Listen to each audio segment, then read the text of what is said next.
Hi friends, இன்னைக்கு நான் வந்து ஒயிட் குஸ்கா செய்ய போகிறேன். அதுக்குண்டான ரெசிபி இன்னைக்கு பார்த்துக்கலாம்.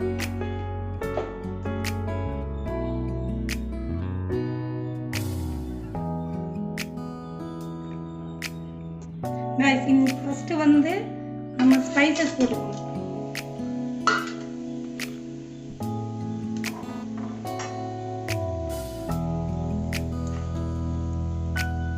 அப்புறம் பெரிய வெங்காயம் நீளமாக கட் பண்ணி வச்சது போட்டுக்கணும். ஒரு 2 பெரிய வெங்காயம் கட் பண்ணி வச்சா போதும்.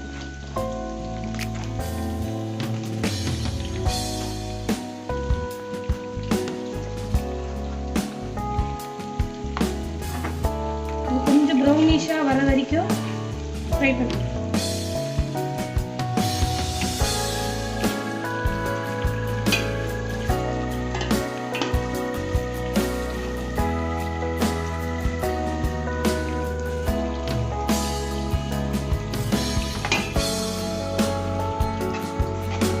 நல்லா ப்ரௌன் கலர் ஆயிடுச்சு.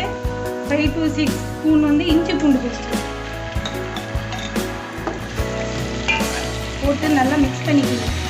ஏன்னா நான் 1 kg குஸ்கா செய்கிறதுனால 5 to 6 ஸ்பூன் போதும் இஞ்சி பூண்டு பேஸ்ட். ஃப்ரெண்ட்ஸ், அதுக்கப்புறம் இதில் வந்து பச்சை மிளகா போட்டுக்கலாம். ஒரு 7-8 பச்சை மிளகா போட்டுக்கலாம். ஏன்னா அதுதான் காரமாக வரணும்.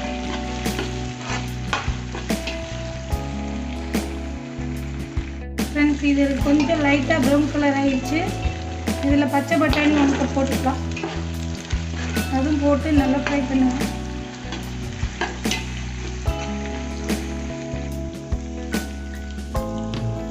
ஃப்ரெண்ட்ஸ், அதுக்கப்புறம் புதினா,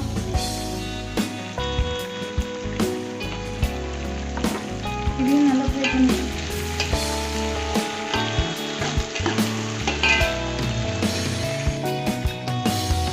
இதெல்லாம் நல்லா ஃப்ரை ஆயிடுச்சு. இதுக்கப்புறம் வந்து ரைஸ் போட்டுக்கலாம்.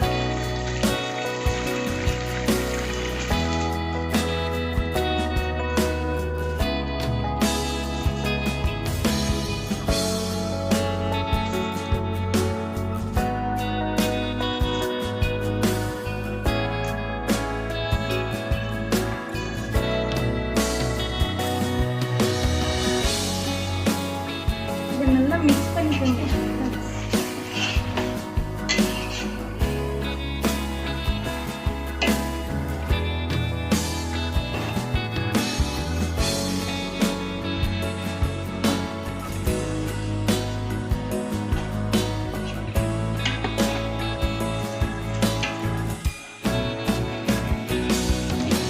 இதுக்கப்புறம் வந்து 2 டம்ளர் தேங்காய் பால், 1 டம்ளருக்கு 250 ml.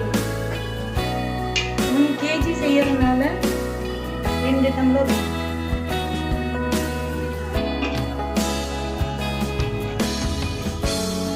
போட்டு சிம்ல வச்சு அப்படியே கிளறி.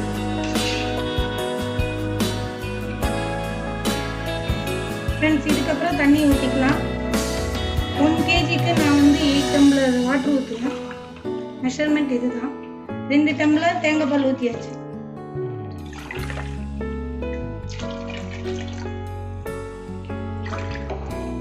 ஃப்ரெண்ட்ஸ், இதுக்கப்புறம் தண்ணி போட்டாச்சு. நல்லா மிக்ஸ் பண்ணி எந்த அளவுக்கு உப்பு வேணுமோ அந்த அளவுக்கு உப்பு போட்டுக்கோங்க. டேஸ்ட் பண்ணி செக் பண்ணி போட்டுக்கோங்க.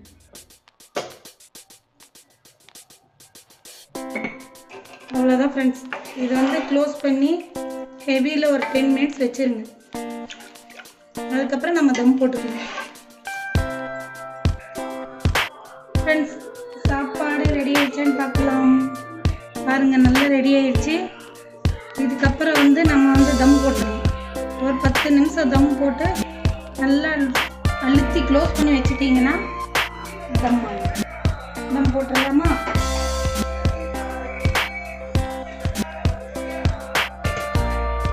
வெயிட்டு வச்சிங்கன்னா நல்லா தம் ஆயிடும், க்ளோஸ் ஆகணும். அவ்வளோதான். 10 நிமிஷம் விட்டு தம் ஆனதுக்கப்புறம் எப்படி இருக்குன்னு பார்க்கலாம். ஃப்ரெண்ட்ஸ், தம் ஆகிருக்கும். 10 minutes ஆயிடுச்சு. ஓப்பன் பண்ணி பார்ப்போம்.